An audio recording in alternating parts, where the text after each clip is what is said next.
Hello everyone, welcome to my YouTube channel let's study English. तो आज हम फिर से ग्रामर का एक और प्रैक्टिस सेट लेकर आपके सामने आए हैं। तो आपको इसको बहुत ध्यान से देखना है। इसमें काफ़ी सारे क्वेश्चंस को सॉल्व कराया जाएगा, साथ ही आपको उसकी एक्सप्लेनेशन भी दी जाएगी। ठीक है, इससे पहले भी मैं काफ़ी सारे प्रैक्टिस सेट इसी चैनल पर करा चुकी हूँ, आप चाहो तो उन्हें भी देख सकते हो। ओके, यहाँ पर लिटरेचर के प्रैक्टिस सेट्स को अलग से सॉल्व कराया जा रहा है और ग्रामर के प्रैक्टिस सेट्स को अलग से। साथ ही मैं कुछ इंपॉर्टेंट टॉपिक्स को लेकर भी वीडियोस डाल चुकी हूँ, तो चाहो तो आप उन्हें भी देख सकते हो। और कुछ दिन में मैं आपको टॉपिक वाइज वीडियोस भी देने वाली हूँ। ठीक है, इसलिए आपको चैनल को सब्सक्राइब कर लेना है, बेल आइकन पर प्रेस करके नोटिफिकेशन ऑल नोटिफिकेशन के लिए ऑन कर लेना है, जिससे कि जो भी वीडियोस मैं इस चैनल पर डालती हूँ वो आपको टाइम टू टाइम मिल जाए, उसका नोटिफिकेशन आपको मिल जाए। ठीक है, तो आज की वीडियो हम शुरू करते हैं। First question is punctuate correctly. Okay, पहले हमारे क्वेश्चंस पंक्चुएशन से रिलेटेड हैं। ठीक है, देखिए हर एक एग्जाम में पंक्चुएशन बहुत ही इंपॉर्टेंट रोल अदा करती है। ऐसा नहीं है कि इससे बहुत सारे क्वेश्चन बनते हैं, लेकिन जितने भी क्वेश्चन बनते हैं वो मोस्ट इंपॉर्टेंट होते हैं। ठीक है, एक से एक या दो क्वेश्चन जरूर पंक्चुएशन से आपको मिलेंगे। अब देख लेते हैं इसमें कौन सा सेंटेंस सही पंक्चुएटेड है। पहला है oh no, then exclamatory symbol दिया हुआ है, then I forget, full stop, I will phone her now, inverted commas. Next देख लेते हैं, इन्वर्टेड कोमा स्टार्ट हो रहा है, oh no comma I forget comma I will phone her now, inverted commas close. Next है inverted comma start हो रहे हैं, ओ लिखा हुआ है, ओ के बाद में फिर से कोमा है, then no comma I forget, full stop, I will phone her now, question mark and inverted comma closed. Next inverted comma open, oh no, exclamatory symbol, I forget, question mark, I will phone her now, exclamatory symbol and inverted commas closed. तो बताइए किसमें सही तरीके से आपको ये punctuation marks लगे हुए दिख रहे हैं? बताइए क्या होगा इसका राइट आंसर। देखिए कभी भी किसी भी सेंटेंस में बीच में कभी भी फुल स्टॉप का यूज नहीं करते हैं। यहाँ पर एक ही बात को कहा जा रहा है, ऐसा नहीं है कि दो अलग अलग सेंटेंसेस है। ठीक है, तो यहाँ पे हम सेंटेंस के बीच में कभी भी, सॉरी एक मिनट, यस, कभी भी हम सेंटेंस के बीच में फुल स्टॉप का यूज नहीं करते हैं, इसलिए ऑप्शन ए रॉन्ग हो जाएगा।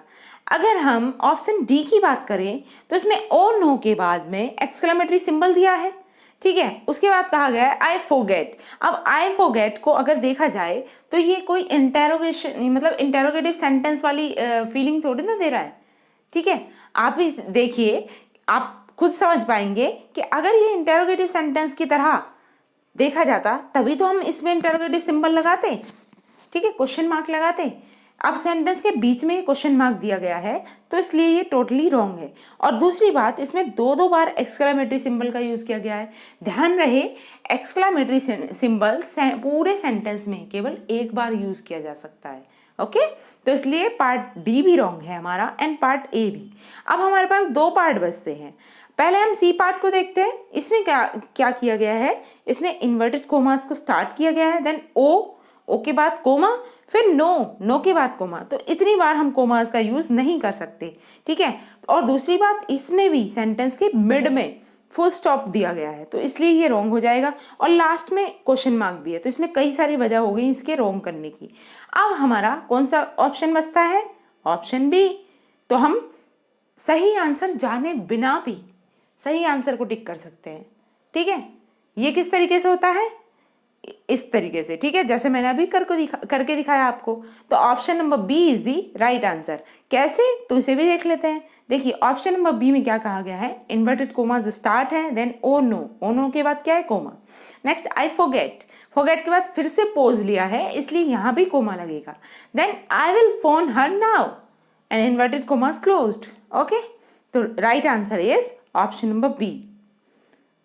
Just a minute. Yes, option number B is the right answer. Now moving to the next question. Question number 2. यहाँ भी पंक्चुएशन से रिलेट करता हुआ क्वेश्चन है, तो क्वेश्चन देख लेते हैं। ये सेंटेंस है हमारे पास, there is a slavery that no legislation can abolish the slavery of caste. तो बताइए इसकी करेक्ट फॉर्मेशन क्या बनेगी। पहला है there is a slavery that no legislation can abolish the slavery of the caste. B है there is a slavery that no legislation can abolish, then semicolon का use किया गया है, the slavery of caste. C part है there is a slavery that no legislation can abolish, comma, the slavery of caste. Next is there is a slavery that no legislation can abolish. Full stop, the slavery of caste. बताइए what is the correct answer? इसमें से किसकी formation बहुत मतलब बिल्कुल सही है? Okay, ये आपको बताना है। क्या होगा इसका राइट आंसर? सोचिए और आंसर कीजिए। यस देखिए यहाँ पर अगर देखा जाए तो हम सेंटेंस की फॉर्मेशन की बात करें तो देखिए फर्स्ट ऑप्शन क्या कहता है, there is a slavery that no legislation can abolish. देखिए यहाँ पर एक पॉज है, ठीक है, और अगर सेंटेंस में पॉज होता है तो उसके लिए या तो हम कॉलन का यूज़ करते हैं, मतलब कोमा का यूज़ करते हैं, सेमी कॉलन का यूज़ करते हैं, ठीक है। तो यहाँ पर अगर हम देखें तो इसमें कुछ भी यूज़ नहीं किया गया है, इसलिए ये रॉन्ग हो गया है। अगर हम नेक्स्ट की बात करें, नेक्स्ट है there is a slavery that no legislation can abolish, semicolon है the slavery of caste. Next देख लेते हैं there is a slavery that no legislation can abolish. देखिए अब आपको ये समझना है कि यहाँ पे कोमा राइट है या सेमीकोलन, ठीक है। तो ध्यान रहे अगर हम पॉज बहुत थोड़े से समय के लिए लेते हैं तो तब हम कोमा लगाते हैं, लेकिन अगर पॉज थोड़ा ज़्यादा समय के लिए है तो हम सेमी कॉलन का यूज़ करते हैं। तो यहाँ पर बेसिकली हमें सेमी कॉलन की ज़रूरत पड़ेगी, इसलिए ऑप्शन नंबर बी राइट है, ठीक है। Option number B is the right answer. और देखिए डी तो बिल्कुल ही रॉन्ग है क्योंकि इसमें जगह जगह पर फुल स्टॉप दिए गए हैं, ओके। तो ऑप्शन नंबर बी राइट हो गया। Now next question, question number third, यहाँ भी पंक्चुएशन से रिलेट करता हुआ है। Tick correctly punctuated sentence. बताइए कौन सा करेक्टली पंक्चुएटेड है। ऑप्शन है आपके पास they invoked, comma, God who blessed them. B है they invoked gods who blessed them. They invoked gods who, comma, blessed them. They invoked gods, comma, who blessed them. What is the correct answer? सोचिए और answer कीजिए, क्या होगा इसका right answer?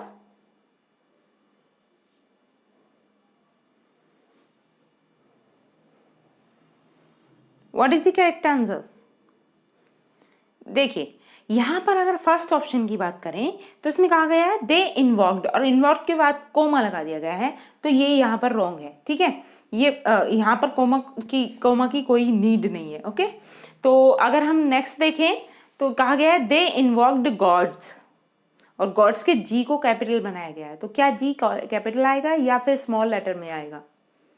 Yes ये capital letter में ही आएगा, इसलिए स्मॉल लेटर वाला भी रॉन्ग हो गया, ए पार्ट भी रॉन्ग हो गया। अब हमारे पास बी बचा है या फिर डी बचा है, तो दोनों को देख लेते हैं। बी पार्ट कहता है they invoked gods who blessed them, and इन्होंने डी पार्ट में गॉड्स के बाद में कोमा लगा दिया गया है, तो ये कोमा नहीं आएगा। ध्यान रहे रिलेटिव प्रोनाउन से पहले किसी भी कोमे की जरूरत नहीं होती क्योंकि रिलेटिव प्रोनाउन खुद एक कंजंक्शन का काम करता है, okay.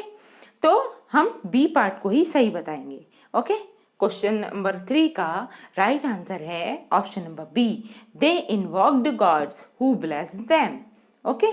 Now moving to the next question, question number 4 is correct punctuated sentence. यहाँ पर भी पंक्चुएशन से रिलेट करता हुआ है, तो देख लेते हैं। इसमें ऑप्शन है आपके पास the Ganga rises from the Himalaya, sorry यहाँ पे टाइपिंग एरर है, इसे सेंटेंस की एरर ना समझ के टाइपिंग एरर समझेंगे। यहाँ पर भी फ्रॉम है, ठीक है। From the Ganga rises from the Himalayas. B है the Ganga rises from the Himalayas. Next है the Ganga rises from the Himalayas. Next is the Ganga rises from the Himalayas. I think ये चारों ऑप्शन ही, ये टाइपिंग एरर हो गया है या तो नहीं, आपको बताना है। इसमें कैपिटल लेटर और स्मॉल लेटर के भी प्रॉब्लम है, वो देख लेनी है, ठीक है। देखिए लास्ट की डिटेल तो सही है, बाकी सभी में सेम ही है, हिमालयाज हिमालयाज हिमालयाज। ओके, तो अगर हम देखें तो हम कैपिटल लेटर और स्मॉल लेटर को देखते हैं। तो द गंगा में गंगा का जो फर्स्ट लेटर है वो कैपिटल बनना चाहिए, तो स्मॉल लेटर वाले तो इसलिए रॉन्ग हो जाएंगे। ओके, अभी सॉरी ये नहीं, स्मॉल लेटर वाला पार्ट सी। अभी दो बचते हैं हमारे पास, तो बी है the Ganga rises from the Himalayas, and ये भी है the Ganga rises from the Himalayas. तो जब दोनों ऑप्शन एक जैसे हैं तो दोनों ही राइट हैं। ओके, यहाँ पर शायद कोई टाइपिंग एरर हो गई है, तो आई थिंक हमें नेक्स्ट क्वेश्चन पर चलना चाहिए। इसमें दो ऑप्शन राइट है, एक तो option number B and option number D, जिसे गलती से एस लिख दिया गया है, ठीक है, ऑप्शन नंबर डी।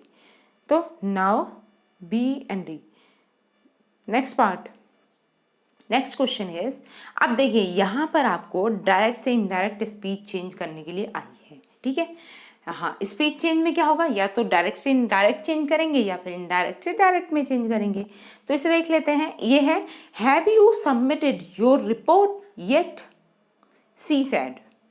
देखिए आपको ध्यान रखना है, जब भी आपको नरेशन का कोई क्वेश्चन मिलता है तो उसमें आपको दो चीज़ ध्यान रखनी है, ठीक है। कोई भी डायरेक्ट स्पीच का अगर सेंटेंस है तो वो दो पार्ट्स में डिवाइड होता है। कौन कौन से पार्ट्स होते हैं, एक तो होती है उसकी रिपोर्टिंग वर्ब, रिपोर्टिंग वर्ब जो इन्वर्टेड कोमास के अंदर क्लोज नहीं होती है, ठीक है। जैसे यहाँ पर क्या है रिपोर्टिंग वर्ब, सी सैड। ओके, और एक होती है उसकी रिपोर्टेड स्पीच, ठीक है, रिपोर्टेड स्पीच, ठीक, जो इन्वर्टेड कोमास के अंदर क्लोज्ड होती है, उसे बोलते हैं रिपोर्टेड स्पीच। अब आपको ये चीज़ ध्यान रखनी है कि अगर आपकी रिपोर्टेड स्पीच अफर्मेटिव सेंटेंस में हो, मतलब असर्टिव हो या नेगेटिव हो, ठीक है, तो अगर इस फॉर्म में है, उस टाइम पे सेंटेंस की जो नरेशन है वो अलग तरीके से होती है, मतलब उसमें अलग रूल फॉलो होते हैं। और अगर सेंटेंस इंटेरोगेटिव है तो उसके रूल्स अलग होते हैं। जैसा कि असर्टिव या अफर्मेटिव सेंटेंस के साथ हम कंजंक्शन दैट का यूज़ करते हैं, लेकिन अगर सेंटेंस इंटेरोगेटिव है, जैसे यहाँ पर जो हमारी रिपोर्टेड स्पीच दी हुई है वो इंटेरोगेटिव फॉर्मेशन में है। ओके, और अगर ये इंटेरोगेटिव फॉर्मेशन में है तो उस टाइम पर, और देखिए इंटेरोगेटिव फॉर्मेशन भी दो तरीके की होती है, एक टाइप 1 वाली इंटेरोगेटिव फॉर्मेशन होती है जिसमें हेल्पिंग वर्ब शुरू में आ रही होती है, और एक टाइप 2 वाली इंटेरोगेटिव फॉर्मेशन होती है जिसमें कोई क्वेश्चन वर्ड्स बीच में आ रहा होता है, मतलब क्वेश्चन वर्ड आ रहा होता है, ठीक है। तो जिसमें हेल्पिंग वर्ब शुरू में आती है उसमें हम कंजंक्शन इफ़ या वेदर का यूज़ करते हैं, ठीक है। तो अगर हम देखें तो पार्ट डी तो वैसे ही रॉन्ग हो जाएगा, क्यों, क्योंकि हमें इसमें कंजंक्शन इफ़ या वेदर की ज़रूरत है। तो बाकी तीन ऑप्शन में तो है लेकिन डी में नहीं है, इसलिए डी तो पहले ही रॉन्ग हो गया।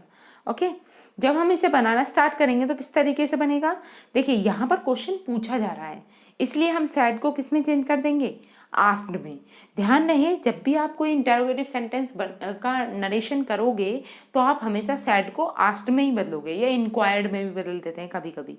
ओके, तो शी आस्क्ड, देन आस्क्ड के बाद क्या आना चाहिए, हिम भी ऐड कर सकते हैं, जैसा कि हिम दे रखा है तो हिम रॉन्ग नहीं है यहाँ पर, ठीक है। सी आस्क्ड हिम इफ, उसके बाद he had submitted his report, यानी कि option number A is the right answer, ठीक है। इसका करेक्ट आंसर है option number A. Now moving to the next question. Yes, इसमें भी आपको चेंज द स्पीच यानी कि नरेशन का ही क्वेश्चन है। क्वेश्चन क्या है, the traveller inquired of the farmer if he could tell him the way to nearest inn. Okay, तो यहाँ पर क्या कहा गया है कि मतलब इसमें आपको इनडायरेक्ट फॉर्म वाला सेंटेंस दे दिया गया है जिसकी एक डायरेक्ट स्पीच तैयार करनी है। ओके, तो the traveller inquired of the farmer, तो आप इसे इंक्वायर्ड ऑफ को चेंज कर देंगे सैड टू में, ठीक है। तो सैड टू में चेंज होगा, यहाँ भी सैड टू है, यहाँ भी सैड टू है, यहाँ भी और यहाँ भी, तो चारों में हो गया ये तो, ठीक है। इंक्वायर्ड ऑफ को हमने चेंज किया सैड टू में, the traveller said to the farmer. उसके बाद देखिए इंक्वायरी कर रहा है, ध्यान रखना, अगर इंक्वायरी कर रहा होता है कोई तो उसमें प्लीज़ जैसे वर्ड तो यूज़ नहीं होंगे। अगर रिक्वेस्टेड कह रहा होता तभी तो हम प्लीज़ यूज़ करते, तो ए पार्ट इसलिए रॉन्ग हो जाएगा। ठीक, अब नेक्स्ट देखें तो इंक्वायर्ड मतलब पूछना ही होता है एक तरीके से। तो कौन सा सेंटेंस, कौन सी स्पीच इसकी सही है या कौन सा ऑप्शन राइट है, बताइए। देखिए ए पार्ट तो रॉन्ग हो गया हमारा। यस, अगर इसमें देखा जाए तो जब इसमें क्वेश्चन पूछने की बात हो रही है, इफ लगाया जा रहा है, तो आप देखेंगे कि तो सेंटेंस की फॉर्मेशन भी हमें किस में करनी पड़ेगी, इंटेरोगेटिव सेंटेंस में। तो हम इसे इंपेरेटिव तो बना ही नहीं सकते, ठीक है। तो ए भी रॉन्ग हो गया और बी भी रॉन्ग हो गया। क्यों? क्योंकि बी की जो रिपोर्टेड स्पीच है वो इंपेरेटिव सेंटेंस में है और हम इंटेरोगेटिव सेंटेंस ढूंढ रहे हैं। ओके, तो अब सी और डी पार्ट बचते हैं। सी पार्ट है the traveller said to the farmer can you tell me where is the way to the nearest inn. D है the traveller said to the farmer can you tell me the way to the nearest inn. तो देखिए इसका correct answer जो होगा वो option number D ही है, ठीक है। Option number D is the right answer. The traveller said to the farmer can you tell me the way to the nearest inn. Okay, now moving to the next question. Question number 7 is also related to narration. Okay, अब narration से है, देख लेते हैं। और inverted commas देखकर आप पहचान गए होंगे कि ये किस फॉर्म में है, ये डायरेक्ट स्पीच में है और इसे हमें किस में बदलना है, इनडायरेक्ट स्पीच में, ठीक है। सेंटेंस है she said you must not break your promise. Okay, अब इसकी स्पीच जब हम चेंज करेंगे तो देखिए सी सैड का तो सैड ही रहने वाला है। नेक्स्ट अगर देखें तो इनमें सभी में मी दिया गया है, तो आप मी को भी ऐड कर सकते हैं, मी रॉन्ग नहीं होता, ठीक है। अब यहाँ पे है सी सैड, तो यहाँ पे सी टोल्ड भी हो जाएगा, ठीक है। जब हम किसी ऑब्जेक्ट का यूज कर रहे होते हैं ना रिपोर्टिंग वर्ब में, तो उस टाइम पर सैड टू को टोल्ड में चेंज करते हैं, ठीक है। उसी के अकॉर्डिंगली यहाँ भी टोल्ड में ही चेंज होगा। अब आगे कह रहा है you must not break your promise. तो अब आपको ध्यान में रखना है कि हम किस तरीके से इसको फॉर्म करें। मतलब सी टोल्ड मी, अब ये तो हमने बना लिया, उसके बाद हम कंजंक्शन कौन सा यूज करेंगे। देखिए अगर सेंटेंस सिंपल फॉर्मेशन में या असर्टिव फॉर्मेशन में हो तो हम कंजंक्शन दैट का ही यूज करते हैं। ओके, तो ये बनेगा शी टोल्ड मी दैट। आगे I must not break my promise, यानी कि option number B is the right answer. Okay, now next question. Yes, question number 8 is O God do not put me to the test said I, या I sad भी हो सकता था, ठीक है। अभी देखिए इसकी भी हमें स्पीच ही चेंज करनी है, डायरेक्ट टू इनडायरेक्ट। ओके, तो यहाँ पर अगर हम देखें तो सेंटेंस किस टाइप का है, क्या ये असर्टिव सेंटेंस है, इंटेरोगेटिव है या फिर इम्पेरेटिव है, कैसा सेंटेंस है ये। O God do not put me to the test, तो देखिए ये इम्पेरेटिव फॉर्मेशन वाला सेंटेंस है, ठीक है। अब सैड को किस में बदलेंगे इसके अकॉर्डिंग। यस, ओ गॉड मतलब भगवान से क्या करते हैं, मोस्टली हम प्रेयर ही तो करते हैं, तो हम बना देंगे I prayer to God. Next, not to put me to the test. Okay, देखिए जब भी कोई इंपेरेटिव सेंटेंस होता है तो उसमें टू नॉट ना लग के, टू नॉट रॉन्ग होगा, हम पहले नॉट को ऐड करते हैं उसके बाद टू लगाते हैं। ओके, ये चीज़ आपको ध्यान में रखनी है, ठीक। तो ये बन जाएगा I pray to God not to put me to the test, यानी कि option number A is the right answer. Now moving to the next question. Question number 9, they asked me my name. देखिए अभी तक हम क्या कर रहे थे, नरेशन के क्वेश्चंस को सॉल्व कर रहे थे, अभी यहाँ पर एक्टिव टू पैसिव वॉइस के क्वेश्चंस हैं। ओके, तो अब बताइए यहाँ पर हमें इसकी वॉइस चेंज करनी है। हमें अगर ये सेंटेंस एक्टिव में है तो इसे पैसिव में करना है और पैसिव है तो एक्टिव में करना है। तो आपको सबसे पहले पहचानना आना चाहिए कि सेंटेंस पैसिव है या एक्टिव है।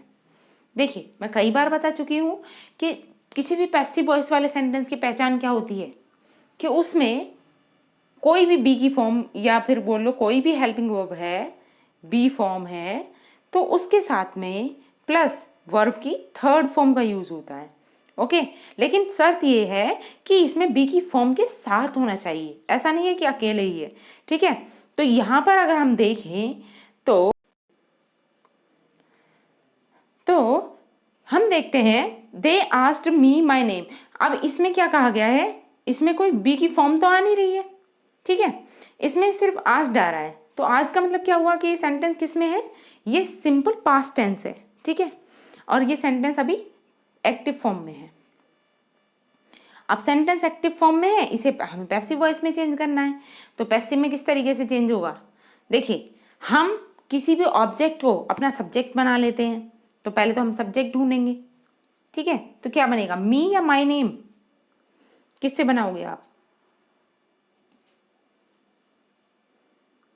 यस, मी को ही हम अपना सब्जेक्ट बनाएंगे। मी को हम एज अ सब्जेक्ट लेके जाएंगे तो सब्जेक्ट के फॉर्म में होगा आई, ठीक है। अब ये सिंपल पास्ट टेंस में था, और सिंपल पास्ट टेंस को जब हम एक्टिव से पैसिव में चेंज करते हैं तो हेल्पिंग वर्ब वाज या वर का यूज करते हैं। ध्यान रखना, वाज या वर प्लस वर्ब की थर्ड फॉर्म। तो यहाँ आई के अकॉर्डिंग क्या लग जाएगा, वाज। Okay, I was. उसके बाद आस्ड, आस्ड की सेकंड फॉर्म भी यही होती है, थर्ड फॉर्म भी यही होती है। तो यहाँ पे हम क्या लिख देंगे, आस्ड। ओके, नेक्स्ट अब क्या बचता है इसमें, I was asked my name.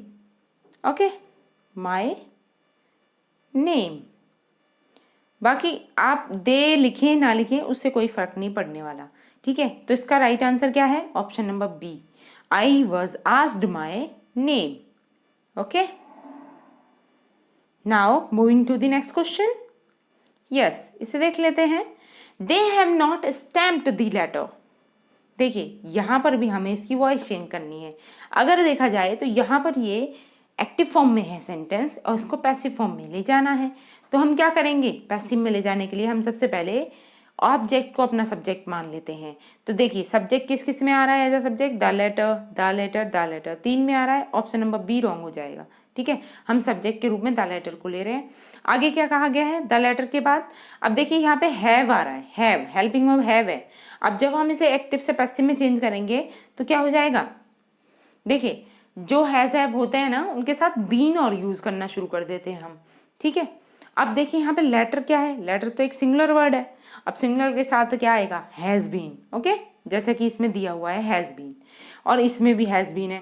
Is not नहीं होगा, इसलिए ए पार्ट रॉन्ग हो गया और हमारा बी पार्ट रॉन्ग हो गया। अब सी और डी में देखना है, the letter has been stamped, और नेक्स्ट है the letter has been stamped. Sorry, इसमें दो ऑप्शन एक जैसे हो गए हैं तो इसलिए ये दोनों ही ऑप्शन राइट हैं। The letter has been stamped. Okay, option number C and D. Now next question, question number 11। यहाँ पर भी इसकी वॉइस ही चेंज करनी है हमें, एक्टिव है तो पैसिव में। ओके, अब देख लेते हैं। A Japanese film makes these television sets. Okay, तो ये अभी एक्टिव फॉर्म में है। कैसे पहचाना कि यहाँ पर वर्ब की फर्स्ट फॉर्म ही यूज हो रही है। अब हमें इसे पैसिव फॉर्म में करना है, ठीक है। तो हम इसमें सब्जेक्ट किसे बनाएं, यस, सब्जेक्ट बनेगा these television sets. Okay, this is the subject, these television sets. Next आगे क्या होना चाहिए इसमें, देखिए अगर सेंटेंस सिंपल प्रेजेंट टेंस में है तो हम हेल्पिंग वर्ब पैसिव वॉइस बनाते समय क्या बनाए लगाएंगे, इज, आर या फिर एम, ठीक है। अब टेलीविजन सेट्स ये प्लूरल है या सिंगुलर, सोचिए। देखिए ये प्लूरल है, अब प्लूरल के साथ हम क्या यूज करेंगे, आर। तो यहाँ आ जाएगा दीज टेलीविजन सेट्स आर, ठीक है। अब मेक की थर्ड फॉर्म लगा दो, मेड बाय अ जापानीज, ठीक है। तो कौन सा पार्ट सही हो गया हमारा, पार्ट बी, ठीक है। Option number B is the right answer. Okay, now moving to the next question. Yes, इसमें भी हमें वॉइस चेंज करनी है। सेंटेंस है nobody has used this room for edges.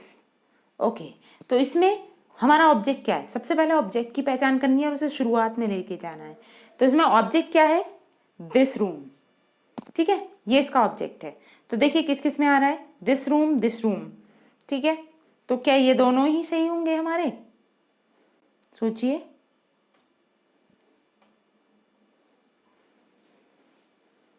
Yes, ये ही सही है क्योंकि हम ऑब्जेक्ट को ही तो सब्जेक्ट बनाएंगे, तो दिस रूम होंगे। बाकी नोबडी और फोर एजेस ये दोनों ही रॉन्ग हो जाएंगे। अब इन दोनों को देख लेते हैं, दिस रूम, उसके बाद क्या आना चाहिए, हैज, ठीक है। नोबडी हैज यूज तो हैज नॉट आएगा। ध्यान रखना ये नोबडी क्या था, एक नेगेटिव वर्ड था, और अगर नेगेटिव वर्ड को हटाया जाता है तो नॉट का यूज करना पड़ेगा, ठीक है। तो क्या बनेगा, the room has not been used for ages. Option number A is the right answer. Now next question. Question number 13, fill in the blanks. Okay, I hope ये वाला क्वेश्चन आपको विजिबल है। क्वेश्चन दिया हुआ है, Rajni was deprived dash her ancestral property. क्या होगा, कौन सी प्रपोजिशन यूज होगी डिप्राइव्ड के साथ? मैं स्पेल दोबारा से लिख देती हूँ, DEPRIVED, डिप्राइव्ड। ठीक है, इसके साथ कौन सी हेल्पिंग वर्ब यूज वो सॉरी कौन सी प्रपोजिशन का यूज करेंगे हम? Deprived of, deprived from, deprived always, sorry deprived away या डिप्राइव्ड आफ्टर। क्या होगा करेक्ट आंसर? यस, देखिए डिप्राइव्ड के साथ हमेशा ऑफ प्रीपोजिशन का यूज होता है, तो सेंटेंस बनेगा Rajni was deprived of her ancestral property. Okay, option number A is the right answer. Now next question. Yes, question number 14, the helicopter flew dash the Indian Ocean. तो बताइए कौन सी preposition यहाँ यूज होगी फ्लू के बाद? Flew past, flew over, flew round या flew into? What is the correct answer? सोचिए और आंसर कीजिए। The helicopter flew dash the Indian ocean.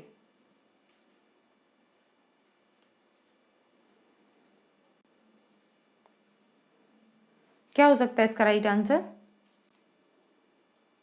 Yes, इसका करेक्ट आंसर है ऑप्शन नंबर बी, ओवर।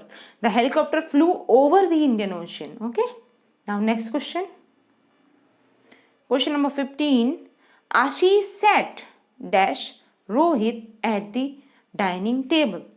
तो बताइए क्या आएगा सेट के साथ? Set behind Rohit, set between Rohit, set below Rohit या set opposite Rohit? I think इसमें ऑप्शंस कुछ रॉन्ग हुए हैं या फिर इसी में से सही ढूंढ लेते हैं। बताइए क्या होगा इसका राइट आंसर? बताइए। Ashish set dash Rohit at the dining table. क्या होगा इसका right answer? Behind Rohit, between Rohit, below Rohit या opposite Rohit? What is the correct answer? Yes, इसका करेक्ट आंसर है ऑप्शन नंबर डी, अपोजिट। ठीक है, सेंटेंस बनेगा Ashish set opposite Rohit at the dining table. Now next question. Question number 16, a man is standing dash the table. बताइए क्या आएगा? Standing around the table, standing in front of table, standing along the table या standing beneath the table? What is the correct answer?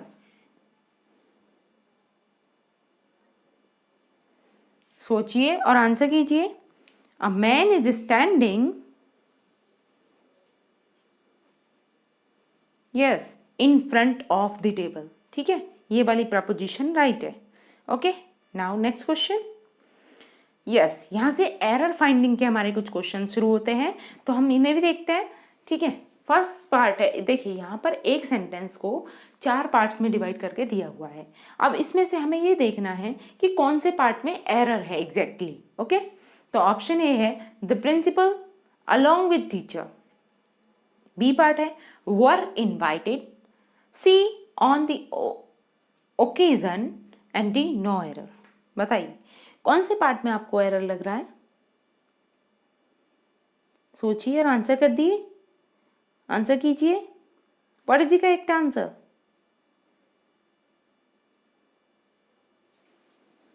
Yes, देखिए जब भी आपको इस तरीके की एरर फाइंडिंग हो तो सबसे पहले हम कौन सी एरर देखेंगे?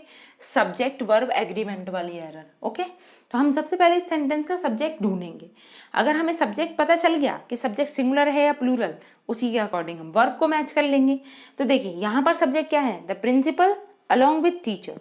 देखिए जब कभी भी दो नाउन को अलोंग विथ के साथ ऐड किया जाता है तो हम इसमें जो वर्ब के नियरेस्ट वाला जो नाउन होगा उसके अकॉर्डिंग ही हेल्पिंग वर्ब का यूज करते हैं। तो यहाँ पर वर्ब के नियरेस्ट है टीचर, और टीचर कैसा है? सिंगुलर है। ओके, अब सिंगुलर है तो इसके साथ हम क्या लगा देंगे? यहाँ पे वर यूज नहीं होगा, यहाँ पे क्या यूज होगा? वाज। ठीक है, तो पार्ट बी में एरर है। ओके, वर की जगह पर क्या आना चाहिए? वाज आना चाहिए। Okay, now moving to the next question. Question 18, Suresh asked Akbar when could he reach Kanpur, no error. बताइए इसके कौन से पार्ट में आपको एरर लगती है?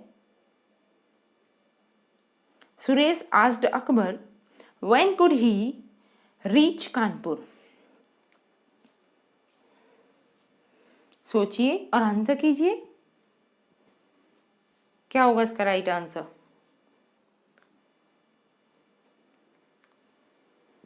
देखिए अगर इसके पार्ट एक ही बात करें, सुरेश आस्क्ड अकबर, इसमें तो कोई एरर नहीं है, बिल्कुल करेक्ट है ये पार्ट। तो अगर हम सी पार्ट की बात करें, रीच कानपुर, ये भी सही है, इसमें भी कोई प्रॉब्लम नहीं है। और डी नो एरर है। तो एरर कहाँ होगा? पार्ट बी में। अब पार्ट बी में एरर क्या है?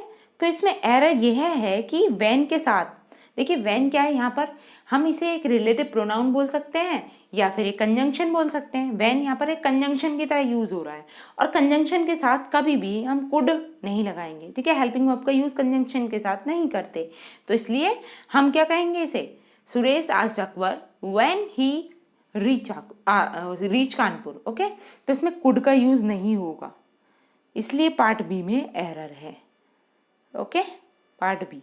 Now moving to the next question. Yes, question number 19. We have lived in this house ever since my father has died. No error. बताइए कौन से पार्ट में एरर है इसकी? सोचिए, आंसर कीजिए। We have lived in this house ever since my father has died.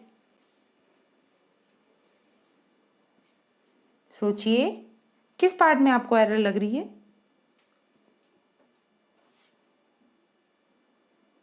देखिए इसमें अगर पहले पार्ट की बात करें, वी हैव लिव्ड, सही है, ठीक है, वी के साथ प्लूरल वर्ब भी आएगी।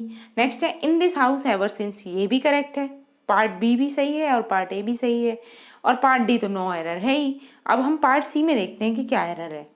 तो देखिए यहाँ पर बीती हुई बात कही गई है, ठीक है। ये ऐसी घटना नहीं है जो मतलब अभी कुछ समय पहले ही खत्म हुई हो, ठीक। तो ये कह रहा है माय फादर हैज़ डाइड, तो हैज़ की जगह पर यहाँ पर हैड आना चाहिए, ना कि हैज़। तो पार्ट सी में एरर है, ओके।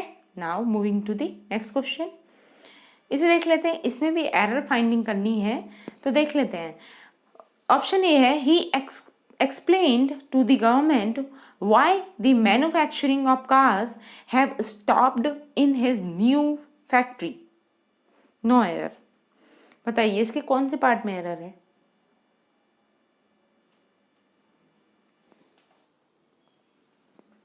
सोचिए और आंसर कीजिए।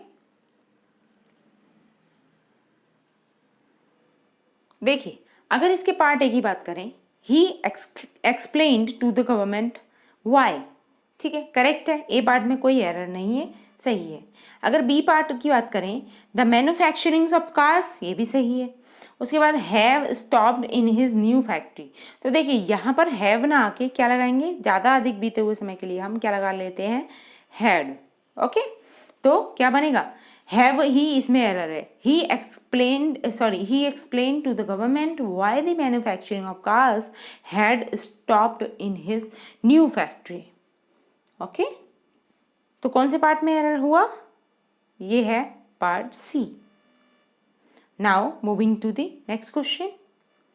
यस, अब यहाँ से एंटोनिम सिनोनिम कुछ वोकैब कर लेते हैं। वोकैब की एक दो क्वेश्चन है यहाँ पे। तो हाइब्रिड का एंटोनिम बताना है। वैसे हाइब्रिड का मतलब क्या होता है? सोचिए और आंसर कीजिए। यस, हाइब्रिड का मतलब होता है क्रॉस ब्रीडिंग। क्रॉस ब्रीडिंग भी किसकी, मतलब जैसे दो विभिन्न कैटेगरी की चीज़ें हैं और जिन्हें मिलाकर किसी की क्रिएटिविटी की जाए या कुछ बनाया जाए तो उसे कहेंगे हाइब्रिड, ओके। तो उसका ये इसका मीनिंग हो गया क्रॉस ब्रीडिंग। अब इसका एंटोनिम क्या होगा? ऑप्शन है आपके पास, pure bred, composite, familiar, ignorant. बताइए हाइब्रिड का एंटोनिम क्या होगा? सोचिए और आंसर कीजिए। यस, इसका करेक्ट आंसर है option number A, pure bred, ठीक है, ये इसका एंटोनिम है, pure bred. Now next question, question number 22। Malign का एंटोनियम बताइए। मेलाइन का एंटोनियम क्या होगा? ऑप्शन है आपके पास disparage, slander, praise, purify. Malign का आपको एंटोनियम बताना है, एंटोनियम। सोचिए और आंसर कीजिए। क्या हो सकता है इसका राइट आंसर? यस, मलाइन का जो करेक्ट एंटोनियम है वो है प्रेज। मलाइन मतलब किसी को नीचा दिखाना और प्रेज मतलब उसकी तारीफ करना, तो इसका एंटोनियम हो गया। Now next question, question number 23। Seller, seller का एंटोनियम क्या होगा? रूफ, सीलिंग, टॉप या एटिक? सोचिए और आंसर कीजिए। What is the antonym of this word?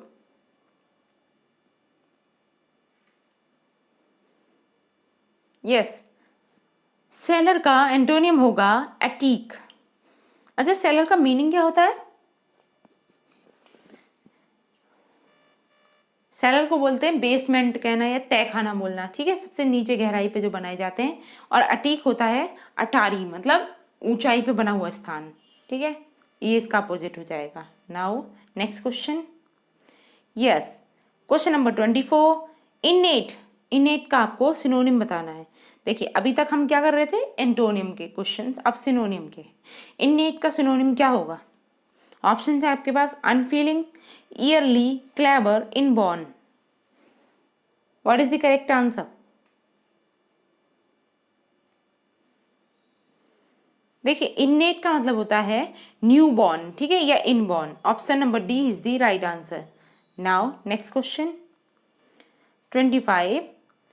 25 में यूथनेशिया, काफ़ी इजी क्वेश्चन है, ठीक है, कई बार बहुत ही फेमस वर्ड है ये यूथनेशिया। इसका सिनोनिम क्या है? ऑप्शन है मर्सी किलिंग, मर्डर, एसोसिनेशन या एट्रोसिटी। क्या होगा इसका राइट आंसर? सोचिए और आंसर कीजिए। यूथनेशिया मीन्स क्या होता है?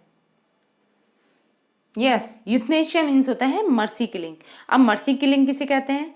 सपोज कीजिए कोई व्यक्ति है जो कई महीनों से बेड पे पड़ा है, ठीक है, और उसके बचने के कोई चांसेस नहीं है, ठीक। अब ऐसी कंडीशन में उसे तड़पता हुआ ना छोड़कर उसे कोई मतलब उसे मर्सी किलिंग दे दी जाए, या उसे मतलब कोई जहर वाला इंजेक्शन लगा के मार दिया जाए, मतलब उसे मार दिया जाए, तो उसे क्या कहेंगे? उसे कहेंगे मर्सी किलिंग, ठीक है। That is called euthanasia. मतलब ठीक है, उसकी दयनीय दशा को से मुक्त करने के लिए उसे मृत्यु दंड देना, ठीक है। Option number A is the right answer. Now okay, तो आज के लिए हमारे पास इतने ही क्वेश्चन थे। आई होप मेरी ये वीडियो आपको अच्छी लगी होगी, और अगर आपको वीडियो अच्छी लगी है तो प्लीज़ इसे ज़्यादा से ज़्यादा शेयर करें, ज़्यादा से ज़्यादा लोगों तक पहुँचाएँ, लाइक करें और इस मेरे चैनल को सब्सक्राइब कर लें, ठीक है। अब इसी तरीके की वीडियो पाने के लिए आपको डेली बेल आइकन पर प्रेस करके नोटिफिकेशन ऑल पर क्लिक कर लेना है, जिससे कि आपको डेली मेरे वीडियोस के नोटिफिकेशन टाइम टू टाइम मिलते रहें, ओके। और अगर आप मुझको कोई सजेशन देना चाहते हैं या आप कोई डिमांड करना चाहते हैं, टॉपिक से रिलेटेड हो या फिर आपकी पढ़ाई से कोई रिलेटेड हो, कोई टॉपिक आपको समझ नहीं आ रहा है, अगर आप उसको इसकी एक्सप्लेनेशन चाहते हैं तो उसका भी सजेशन आप मुझे कमेंट बॉक्स में लिख कर दे सकते हैं, ओके। तब तक के लिए thanks for watching, keep learning.